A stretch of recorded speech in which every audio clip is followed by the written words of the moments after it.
Good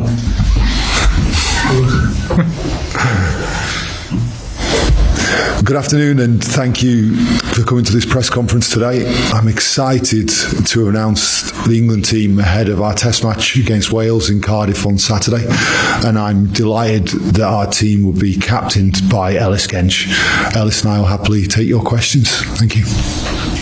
Hi Steve, firstly, please could you give us an idea if there are any injury updates for everyone? As you know, there's a number of players that are recovering really well from injuries from previous times. We've had Tom Curry twisted his ankle this week, so he's going to miss a few days, potentially a couple of weeks, but expect that to be the maximum. Thank you. And can you give us a bit of an idea as to your thinking in going about selecting the sides for Saturday? Yeah, well, I think that the players that play on Saturday have trained really well, and their selection in this squad as we look ahead. This test match is an important step in terms of the way we prepare our squad for the World Cup. I'll be very clear and straightforward with the players. This is a test match against Wales that we aim to go and play very, very well in. Obviously a last chance to look at things before you name your World Cup squad on Monday. Can you chat to us a bit about Tom Pearson, obviously uncapped but selected to start on Saturday? Yeah, I think that we've got a number of players that have come into this squad and I think have done really well through their performances at club level and then the performances in this camp. Tom Pearson, Theo, Tom Willis, they've been tremendous, and I'm excited to see these guys go on Saturday. A question for Ellis, if that's okay. Can we just ask you a bit about Wales? Is it fair to say a bit of an unknown at the moment? What are you expecting to see from them at the weekend?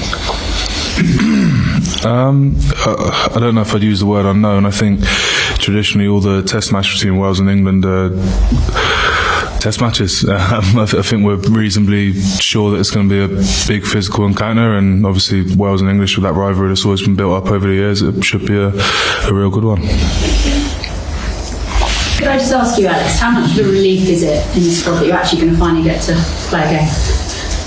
I think the preparation, sometimes people could find it a bit daunting as well, because it's like club pre-season and then coming into a World Cup pre-season is two different beasts. But it's not relief, because we've enjoyed the work. It's been a brilliant few weeks. As we just mentioned, there's a lot of people with not a lot of experience, so it's been class to really see their personalities come through, and it's lovely to play a game at the end of it. And just lastly from me, Alice, how are you as players managing going into this match, knowing that selection is on the line come next week, and then on top of that, getting an injury would also impact that? How are you all dealing with that emotionally? I think if you ever go into any game thinking like that, you're probably not going to put your best foot forward. So we've just encouraged everyone, and myself included, just to play it as if it's your last game, like you should for every game. Make the most of it, enjoy it as much as you can, and most importantly, enjoy being around each other. Steve, some squads are being named on Monday like your own. Some are waiting a couple more weeks to get the warm-up games that way. Can you just sort of talk us through your thinking of why you've decided to sort of go on Monday?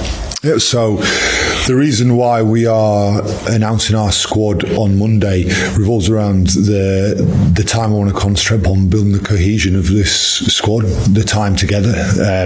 Now, the situation we have is one that I think is different to most other countries, in the sense that most countries have used this 4 years to build gradually, understand their players, understand their combinations. For us, that's not the way things have been for us, so therefore I'm ensuring that we maximise every minute of training we have with our players that are going to be playing in the World Cup. And Ellis, sorry I mentioned, it's been a real hard build-up physically into this. We always hear about players fitter, stronger. What's the feeling within the squad this time? Do you feel like actually you've been able to take it to the next level? Yeah, you'd hope so. We've been training for 8 weeks, so look, we've had brilliant prep. As Steve alluded to, some nations probably had longer together than us, but that's an exciting challenge, isn't it? How we can come together over this 8-week block and see what we can produce at the end of it. So boys are chomping at the bit to have a crack. Steve, can we just confirm how big the squad will be? How many can you pick on Monday? There's 33 players. 33. And if you look at that time period between the end of the Six Nations and the first game against Argentina, what are the areas of England's game that you would most like us see to have developed in that period? Well, I think that from the first time I spoke to you in this role, I talked about ensuring that this team has strong foundations. We get the basics really strong in our game, and I think every great England team I have seen has always been built off having an excellent defence, a really strong set piece, and an attacking structure that then allows the talent and pace to come through. And that's what in terms of I discuss when I talk about building strong foundations, and that's what we aim to do. This weekend is another step towards that. And when you know you have a certain amount of time to develop those top three areas that you talked about, do you develop them side by side during that period, or do you concentrate on a particular part of something week by week and then build up to be ready for that first game in Perth? I think by the nature of the sport, in that there are transitions between attack and defence. Clearly, with the set piece within that, then you're always coaching the different elements. It's how much you give emphasis to one specific element, and that's what we have done. I think at the start of each week, I talk to the players about what our objectives are for the week ahead, where we are putting the greatest emphasis, but it's never just one aspect in isolation. Give us your take on that, Ellis. How's that progression going in your mind? Yeah, just echo what Steve said, I guess. It's hard, isn't it? There's a lot of different elements. Sometimes people are in the squad, sometimes people are out, and it's tough to get, I guess, consistency, but we'll see the fruits of our labour on Saturday. Which bits have you enjoyed most? Where have you thought to yourself we're really starting to make progress? Say that last bit again, sorry. Which bits have you thought to yourself we're really starting to make? I haven't played under Steve before. He's a man that enjoys clarity. He wants everyone to be really clear, and